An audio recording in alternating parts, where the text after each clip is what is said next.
Hello, everyone, and welcome to this new installment of Revolutions, the ongoing diary of my spins.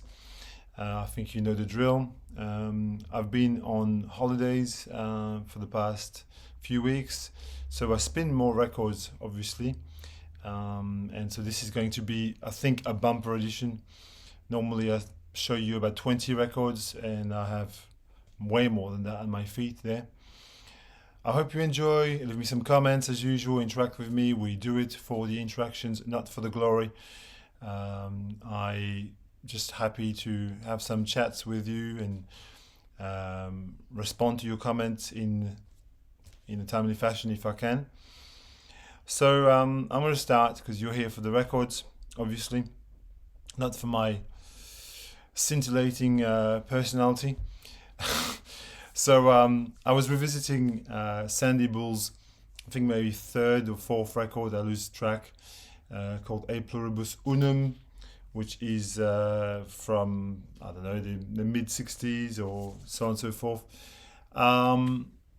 It's Sandy's psychedelic record, I'd say. So Sandy Bull is one of the sort of figureheads of American primitivism, which is a blend of bluegrass, blues, some classical music themes as well. It's largely acoustic guitar, but played in very inventive ways. If you've never heard John Fahey or Sandy Bull or Peter Walker or even Robbie Basho, I encourage you to seek out those artists. They've made some fabulous records. Sandy plays his normal range of Eastern and Western instruments on this, and it comes to a very sort of drony psychedelic mixture. It's a beautiful record. I highly recommend it. I think take a listen online or something, and you'd enjoy this if you like. It's very psychedelic, as I said.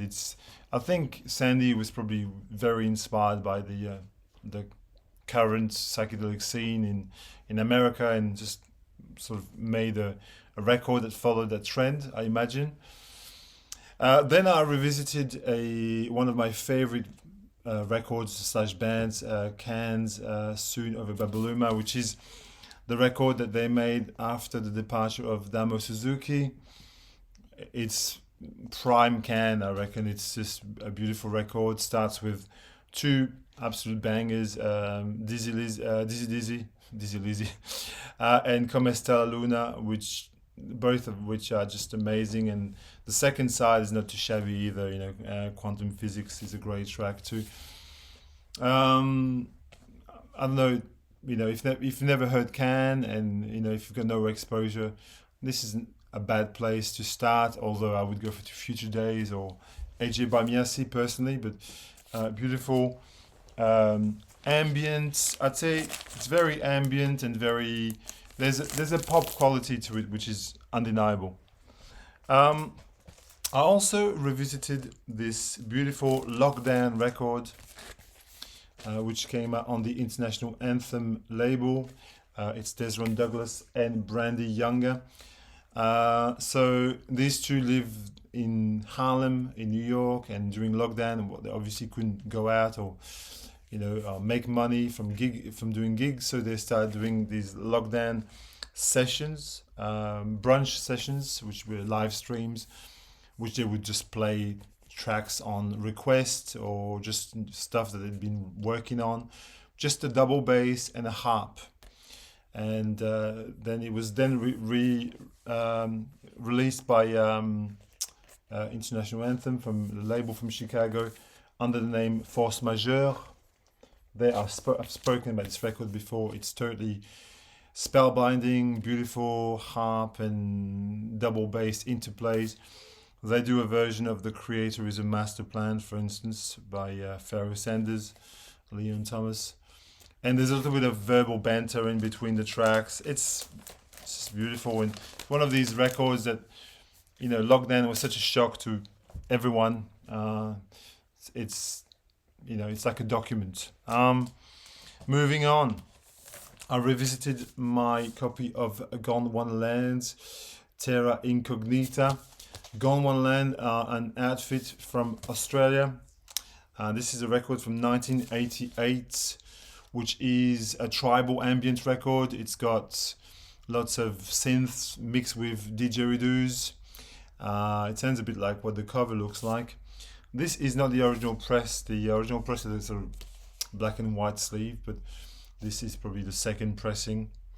Very pulsating, very driving kind of ambient, tribal ambient music. I don't think that this would be very easy to track down, say in the US or in the UK if you were there. But if you live in Australia, by any means, you could probably find this quite easily and cheaply. Beautiful records. A little bit of Exotica, Eden's Island by Eden Abez. His name is. This is a total outsider kind of record, and I'm going to show you another one in a minute as well, which is kind of crazy like this. But this is beautiful folk music meets Exotica. Like it's got this total, I'm on an island feel, hence the title. This came out, I don't know, in 1960. This is a repress from a few years back. And I bought it when it was repressed, and I just, you sort of forget about these records. But if you want a really good sample of this, listen to the title track, Eden's Island. It's a beautiful track. It's got a female choir, some very chilled out kind of rhythms. It just puts you in the mood. I don't know how to describe this music very well. It's Exotica basically, but with a twist. Here is a record that I bought a couple of weeks ago. Kind of a blind buy. I was in a local shop and it was just there, and the description kind of sold it to me. It's Amandla. Then the record's called Amandla by Andre and Josie. Josie, that's right. That's these two guys there, and they're there. And this is Nigerian, late period Nigerian Afrobeat. It's from 1979. And it's got this kind of disco vibe. And it's also really chilled out as well. It's not the fella style Afrobeat. It's a diluted version of it, but I really love this record, and I really encourage you to take a listen. It's a beautiful record. This is the reissue on Tidal Waves Music. I mean, with African records, most of my African record collection, which is basically, a couple of cubes of this, they're reissues because, buying originals of African music, they're often really poorly maintained. They cost a lot of money. I had some French originals that were pressed in France in, say, the 80s, but, like Nigerian originals, I don't know. I mean, it's a field of collecting that, I can't get into. It's too late. Tomorrow night, Wednesday night, I'm going to go and see Oren and Bachi play at the Northcote Social Club, which is one of my little local bars in Melbourne, and I thought I wanted to hear the latest Oren and Bachi, and so I picked up Shebang, which is his very latest record, and I must say I'm really in love with this. It's a fantastic minimalist / post rock, but to me it falls more into the post rock category than I mean, sure, it's got elements of minimalism, very repetitive, but so does post rock, in a way. It features Chris Abrahams from the Necks. He's a piano player in the Australian band the Necks. It also features Jim O'Rourke from obviously Sonic Youth, and it just got me this record. It's really sublime, you know, I mean, it's cyclical, repetitive music, but I really, really love it, and I would recommend. It's on Drag CD, so therefore not very hard to find. I don't think. Um, okay, this is my most loved Velvet Underground's record at the moment. I don't know why I keep coming back to this record. It just does it for me, you know. There's not a bad track on this. Who Loves the Sun, Sweet Jane, Rock and Roll, New Age, just All Sweet Nothing, which is the last track. This is the lineup with Doug Yell, who was taking more of sort of central role, but obviously Lou Reed is still at the helm with Sterling Morrison and Mo Tucker on drums from 1970. Loaded. I'm not going to talk too much about this record because, well, you know, it's a early US press on Atlantic. I know it came out on Cotillion as well. Okay, what's next? A couple of soul-ish records. Here is a record which I would define as cheap heat, completely and utterly, and something maybe nobody really picks up or talks about. This is Carmel, The Falling. Carmel was a band from the UK. Now I can't remember where exactly they were from, but it doesn't really matter. I mean, you know, they were an English band, and they made music very much in the style of, say, Sade meets maybe the Cocteau Twins, if you can amalgamate those two artists. And this is a record you see everywhere for like $5. It's really super cheap, but it's just a beautiful record, and that's what I hear when I listen to it. I get the kind of sensual rhythms of Sade, and with a sort of more, you know, kind of a little bit of an indie pop sensibility. But this is definitely not an indie pop record. It's a blue-eyed soul record, if anything else, or what they call sophisti-pop record. If you like the Blue Nile, if you like Talk, if you like Sade, this fits into the. If you see this record, honestly, sample the first track. I'm Not Afraid of You. This is what it reminds me of too. It reminds me of Julie Cruz. You know, the Twin Peaks soundtrack. It's got a bit of that in there, of that vibe. Very highly recommended. It's a beautiful record. I've played it quite a lot since getting it in the past year. I want to send a shout out to my buddy Harry, who runs a shop called High on Music, which is on High Street in Northcote Thornbury in Melbourne. I go there often enough, and I met Harry years ago because he's a watcher. He'll watch this. He'll put a comment, and every time I go to see Harry, we just chat, and he says, "Oh, I mean, have you heard this record that you want?" You know, and he had this reissue of Dion, and he was very passionate about it. So I felt compelled to get a copy of it. I'd seen this record around quite a bit, but without paying much attention. I knew Dion was from, you know, singer from way back in the 60s, singer, guitar player. And this is interesting because it's a Phil Spector record through and through. It sounds a lot like the John Lennon or Leonard Cohen Phil Spector production. You know, the mid-70s Leonard Cohen records. The title escapes me right now. With which everybody basically hates, but I quite like it. What's it called? A ladies' man, something ladies' man. Yes, somebody will put the comment. And in the 70s Spector's Lennon, and I think this effectively has a very similar sound. At first, I found it hard to get used to this record because there's a lot of really kind of syrupy harmonies, and you know. But as you listen to it, it definitely is a grower, and I really love the first and last track on side 2.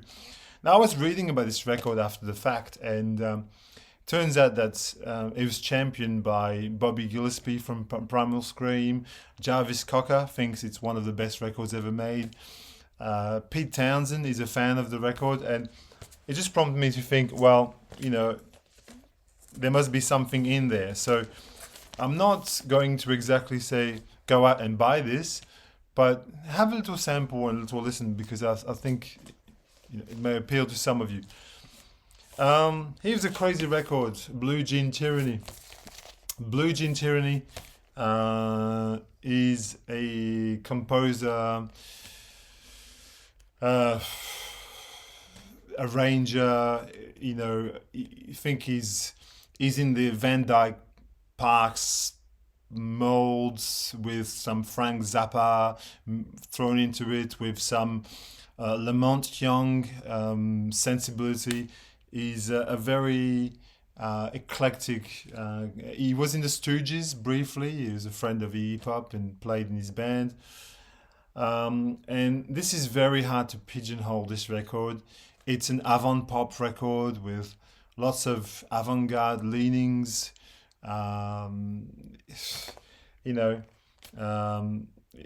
It's, I don't know, there's lots of spoken word pieces there. It's hard to pigeonhole. I think you should listen to Blue Jean Tyranny and make your mind up yourself, because it's difficult to.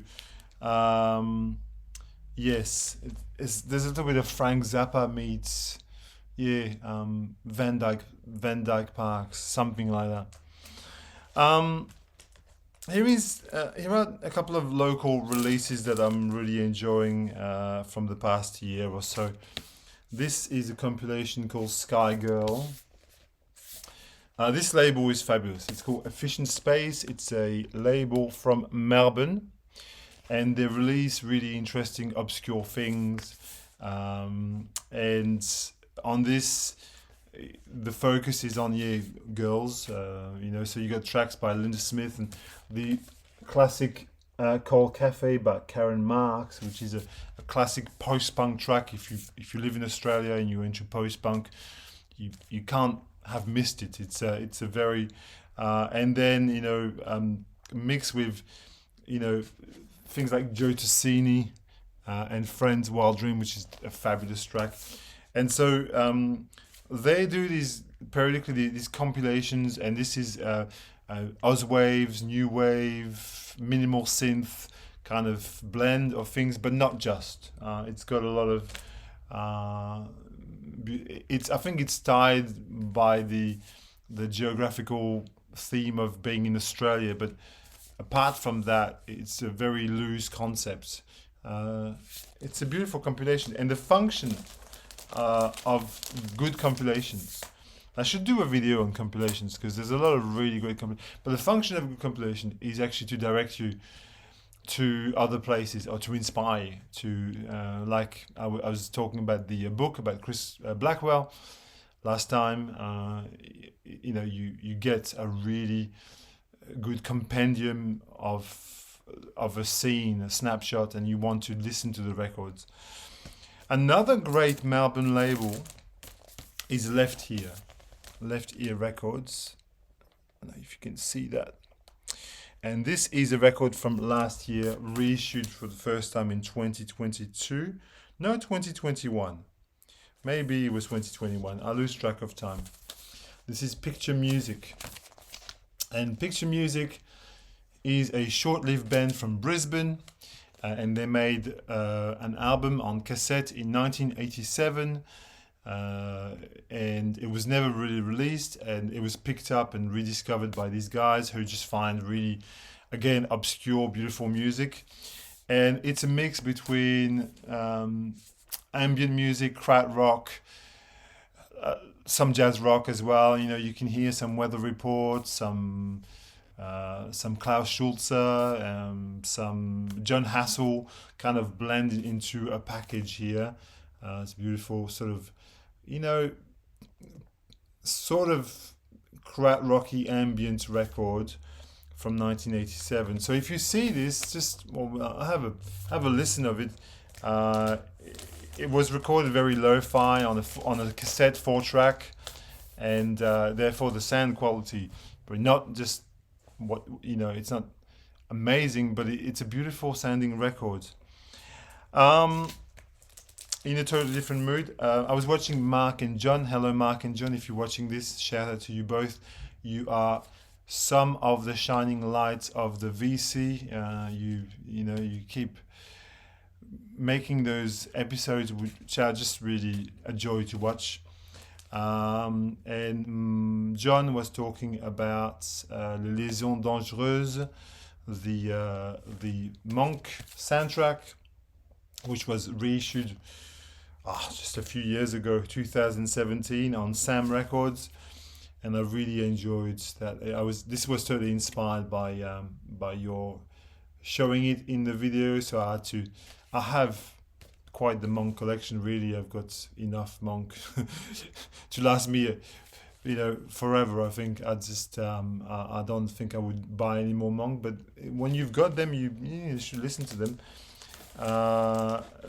Yeah, lovely post bop. What can I say? Here is a little folk segment. I was playing In the Falling Dark by Bruce Cockburn. Bruce Cockburn is a Canadian folk singer, and he falls under the bracket of a little bit of Christian folk. He's very much devout Christian, and sometimes this can be. Look, some of the lyrics are a bit over the top for me, but at the same time, if you sort of get past that, and in this case, it's the first couple of songs, Lord of the Star of the Starfields is very, it's very God oriented. But then you go past this, and his guitar playing is second to none. He's just so deft. And on side B, there's some absolute bangers like Silver Wheels, the first track, and even this Gift Bearer. There's some beautiful ambient sax that just comes through. You got the impression it's mixing John Fahey and someone like Pharoah Sanders, into the one kind of package. This is a super cheap record. This is Cheap Heat 101. And if you see this record cheap enough and you go past it, buy it. It won't cost you much, and try to ignore the first couple of tracks and just give it a chance, because you could be turned off by the first track. I also revisited Norman's guitar album. This is a beautiful bluegrass album. I don't know what to say about this. There's some vocal track, there's some instrumental track. It's very, again, I was talking about John Fahey, and I was talking about Sandy Bull before, and I don't think Norman Blake is a million miles away stylistically, but it's bluegrass, and it's, again, super deft on guitar. Gosh, this guy can play guitar. This guy is an absolute monster on guitar.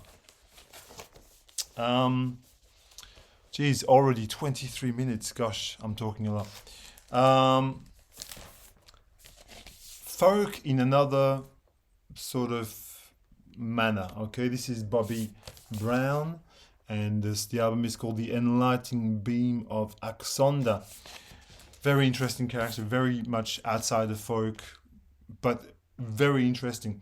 The back of the sleeve tells you about the intent and the purpose of this. This guy from Hawaii is from Hawaii, and basically his two trademarks are very well detailed.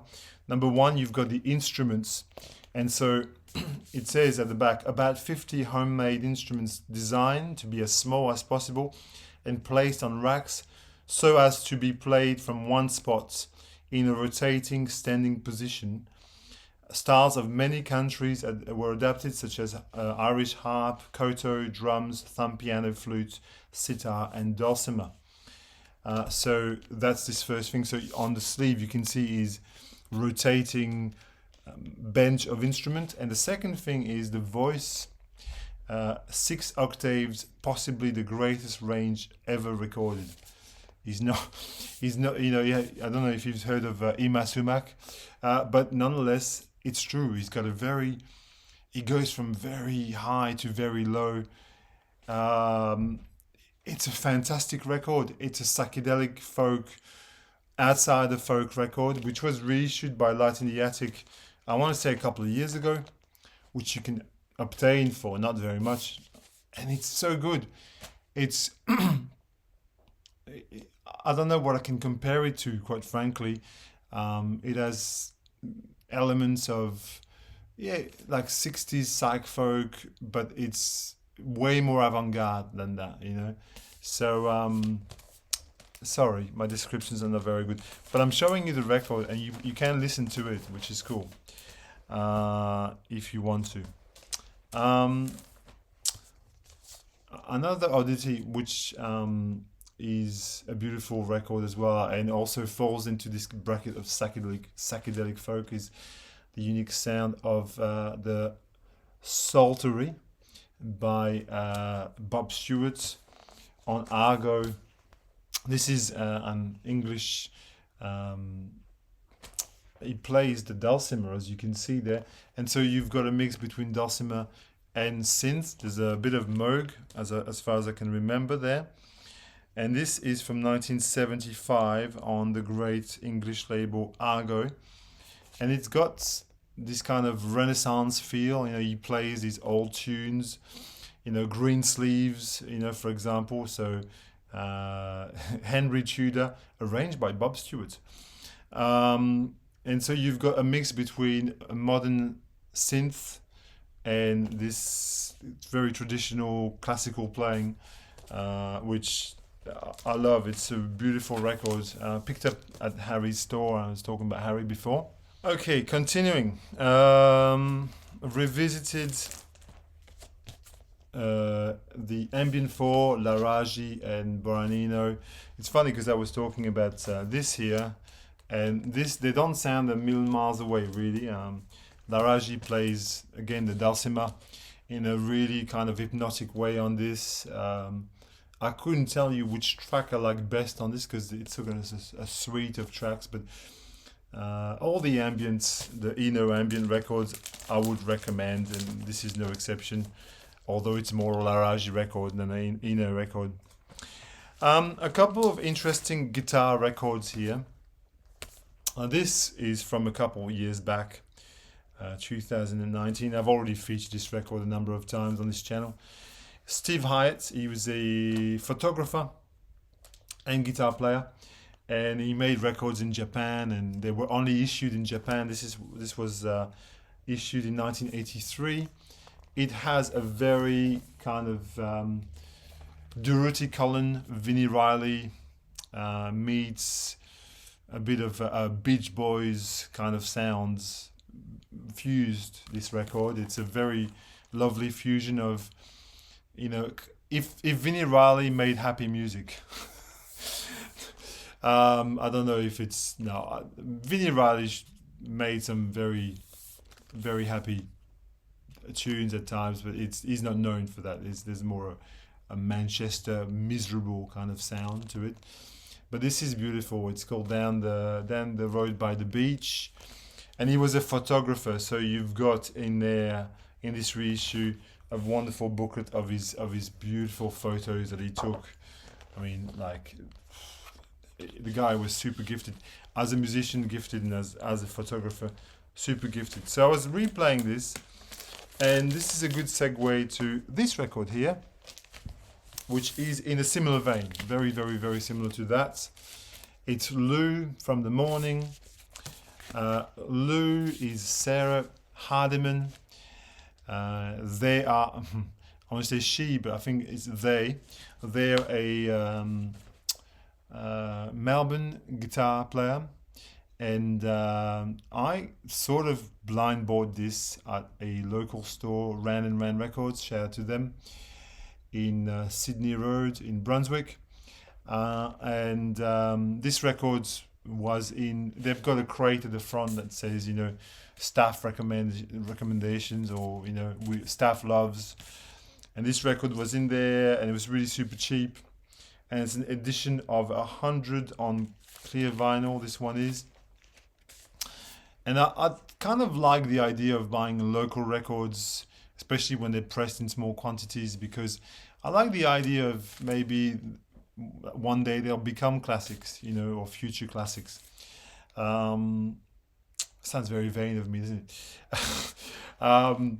And took it to the counter, and the guy, Dave, the guy behind the counter, he said, "Oh, I actually put out this record myself. It's my label." I said, "Ah, cool." And he said, Sarah is playing she's playing along to a movie called Lou in a cinema on Sunday. So I went on Sunday, last Sunday, with my girlfriend. We went, and it was a very grainy kind of like home movie. And Sarah Hardiman played guitar to the pictures. It was not very long. It was like 40 minutes or something, but it was beautiful.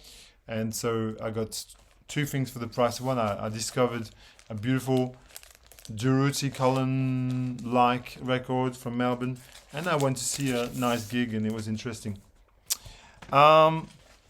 Still on the guitar, Lightning Hopkins. I don't have very many blues records, but this is a fabulous reissue from 2022, which I picked up because, I don't know, I like Lightning Hopkins. I like his style, I like his vocal delivery. And this is live in New York, and it's one of these super duper audiophile type of releases. So it sounds really good. Not that I'm giving any props to anything audiophile, because I'm sick and tired of the million audiophile videos that we have on YouTube at the moment. You know, I mean, come on. How long can you spend comparing pressings? Forever and ever, it seems. Sorry, mini rant over. Good record. Nice record. A couple of classical masterpieces, I would say.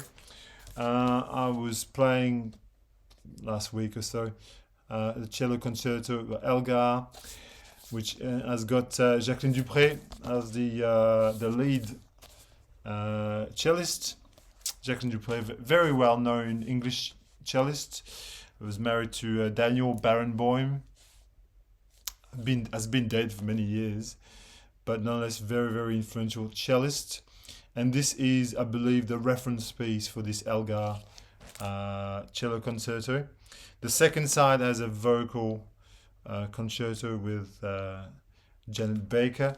I found this in a local thrift for $1, probably mid last year. Beautiful. I mean, what you can find, what classical records you can find is astounding. And I also replayed this Rostropovich and Richter duo. This is Beethoven sonatas for piano and cello. So you have some of the absolute heavyweights of classical music here. You have the Russian cellist Rostropovich and the also Russian pianist Stervoslav Richter, and they do the music so much justice. These people were born to play this music. It's got so much feel and depth, and I mean, classical music can change obviously tremendously with the feel of the interpreter, and these guys are just they're heavyweights. They're just absolute heavyweights. Anything with Richter or Rostropovich on the sleeve, I want to buy, because they're amazing.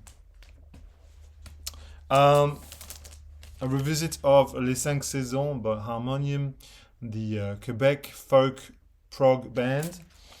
This is the only record I have by Harmonium, and I think it's the only one you really need. It's a progressive folk. It's very gentle.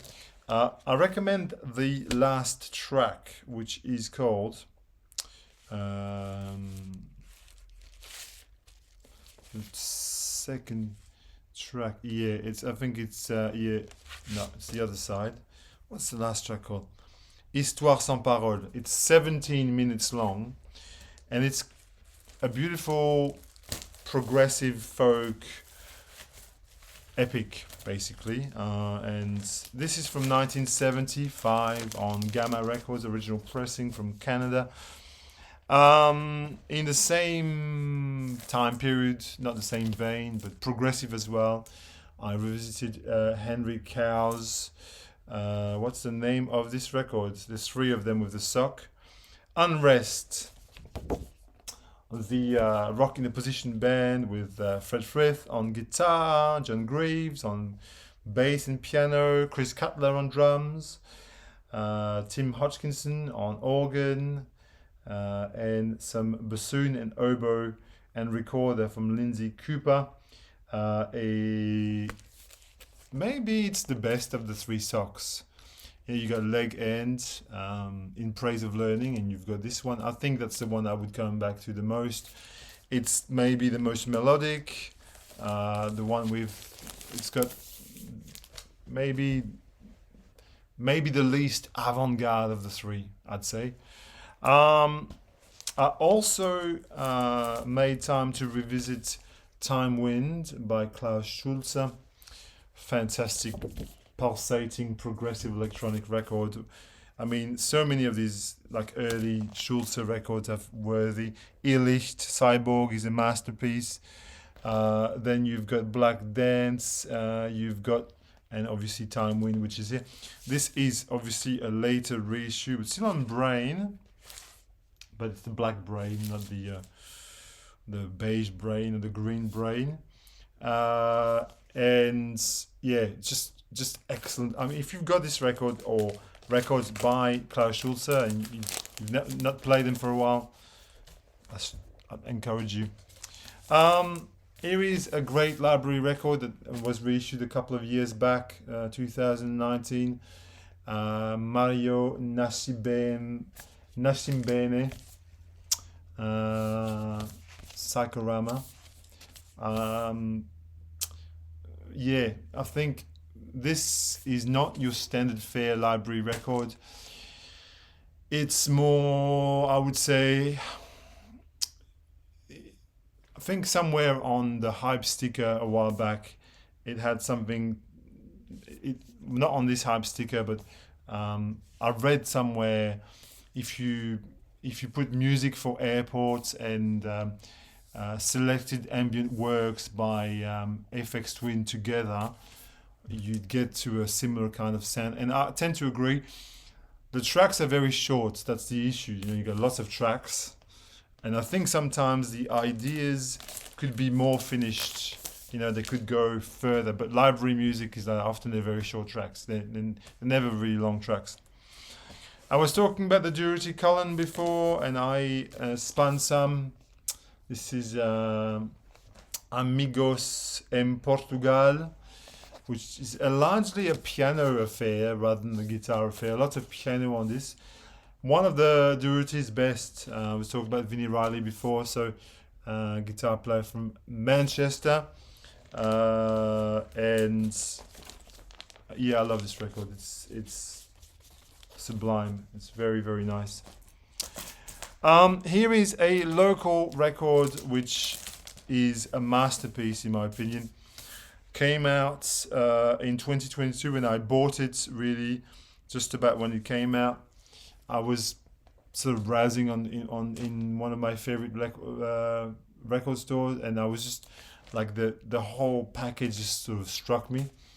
It's Phil Stroud with Apparitions. Phil Stroud is I think he plays the bass. He's a multi-instrumentalist.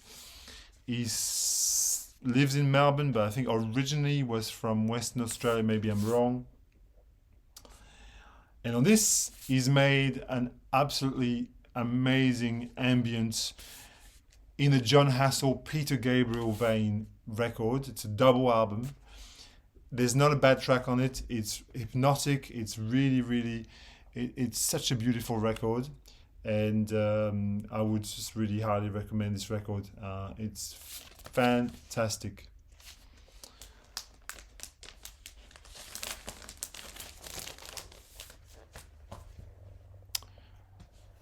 All right, a couple more, and then I'll stop.